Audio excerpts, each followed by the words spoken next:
This is John Paul Rai. I'm coming to you from Tokyo, Japan. Today, I want to cover this article called Marilyn Manson Moves to Dismiss Esmond Bianco's Sexual Assault and Battery Lawsuit. And I think he should, because all these months that's gone by, we haven't seen hardcore evidence, we haven't seen audio, video, nothing that really convinced us that these allegations are definitely true.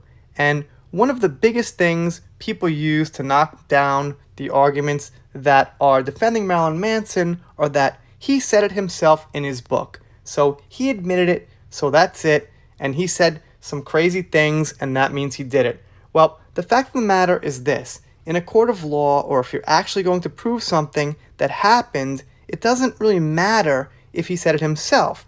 The only thing that matters is if there's actual evidence to prove that those events went down.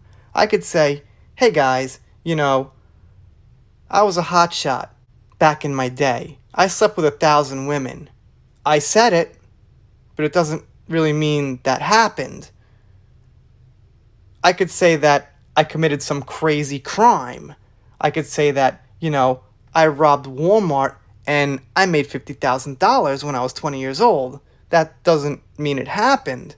I could just be saying stuff for shock value, to impress people, or for whatever reason. So even if you say it, you still have to have evidence and tangible proof that it actually happened. So let's see what this article has to say. Bianco sued Manson, whose real name is Brian Warner, in April, and detailed allegations of the R word and verbal and physical abuse dating back to 2007. In a statement provided by her representatives at the time, Bianco said she is aware the legal system isn't perfect, but she filed a lawsuit to hold Manson accountable with the resources available to her. My hope is that by raising my voice, I will help to stop Brian Warner from shattering any more lives and empower other victims to seek their own small measure of justice, Bianco said. And I gotta be honest here. I don't buy this attitude of the white knight and I want to do this to help everybody else.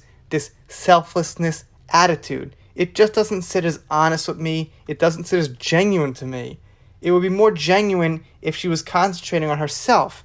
If you're really a victim, if you've really been through this terrible stuff that's really affected your life so much you think you deserve hundreds of thousands of dollars, then you've got the right to be a little self-centered in that matter, and I think most people will understand. If you're a real victim, it would be great and it would be nice the more people you can help, but it doesn't feel like the time to do that is when you introduce the allegations. The time to say you want to help other victims is when it's proven, the case is over, and you clap your hands and you say, look, here's the evidence, this man was found guilty beyond a shadow of a doubt, so now let's spread the word and help other victims. So if you get what I'm saying it's great to help other people, but the order of events seems, just a little screwy. The 39-year-old actress first spoke out against Manson in February as she joined women like Westworld actress Evan Rachel Wood, who alleged Manson horrifically abused her for years, and Manson's former assistant Ashley Walters, who claimed Manson used his position of power, celebrity, and connections to exploit and victimize her during her employment from August 2010 to October 2011. And Evan Rachel Wood is another one who comes out to Congress and says there are 25 million abuse victims and I'm here on behalf of them. Not because I'm so traumatized, not only because I'm so traumatized, not only because I feel so victimized, but I'm really here to white knight and help everybody else. So on the surface, yeah, it's supposed to be a good thing. I get that. And if it was genuine, it is a good thing. I just don't feel it's genuine. I feel it's something they say to make it look more important and to make it look like it's more desperate that they win this thing, so they're helping all these other people. They continue. Manson is currently facing 2 counts of Class A misdemeanor simple assault in Guilford, New Hampshire, stemming from actions that allegedly occurred while performing during a concert. This has nothing to do with the allegations here of abuse. Marilyn Manson spit on someone at a concert, on a camera person. I don't condone it. I think he shouldn't have done it. But the fact is, it's irrelevant to this case. So that makes me wonder who USA Today is, going to bat for. They seem to be mostly in the middle, but mentioning these legalities that have nothing to do with the allegations of abuse try to put him in a bad light.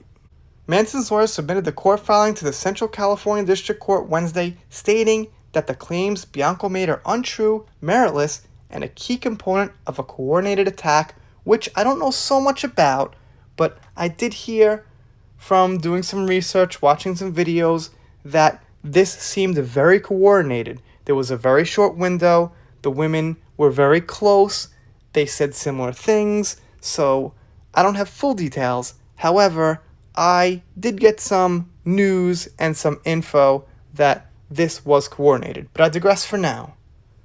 Manson's lawyer, Howard E. King, wrote in the filing obtained by USA Today that Bianco's claims should be dismissed on the basis of California's statute of limitations, saying, statute?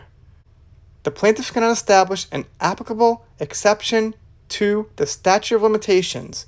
Warner respectfully requests that the first and second causes of action be dismissed with prejudice, King wrote in the court filing. Now I'll say this, if somebody has hardcore evidence, beyond the shadow of a doubt, recordings, proof, very reliable witnesses, and it's been 10 years or it's over the limit, I'm kind of cool with that if there's real evidence.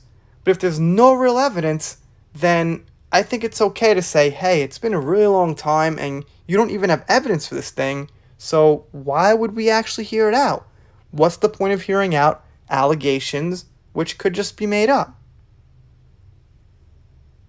And then at the end of the article, they go into the legality issue with the camera person. Again, they take a full paragraph. I'm not going to read it, but I'm going to mention that because I'm just saying that it seems not necessary to mention it.